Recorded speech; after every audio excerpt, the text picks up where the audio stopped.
Mummy જો ને બુટ્ટી સારી લાગશે મારી પર. હા સારી લાગે છે બેટા, આ બુટ્ટી તો સરસ લાગે છે. લટકતી બુટ્ટી છે ને, સારી છે.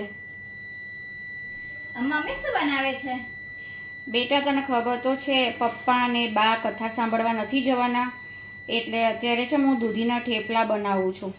બગડી નહીં જાય? ના બેટા, ફોઇલ પેપરમાં આપણે પેક કરીએ તો પણ ના બગડે. અને હું પેલા કવરો નથી વેચતી, તને ખબર તો છે, આપણે રોટલી ને થેપલા ને બધું અંદર મૂકી શકાય એવા, તો એ કવરમાં પેક કરીને આપીશ, એટલે પાણીએ ના વળે અને સરસ રીતે સચવાઈએ જાય. ઓકે ઓકે, બનાવ બનાવ. તો જય શ્રી કૃષ્ણ, જય માતાજી, હર હર મહાદેવ. પર કિચન બ્લોગ્સમાં આપનું હાર્દિક સ્વાગત છે.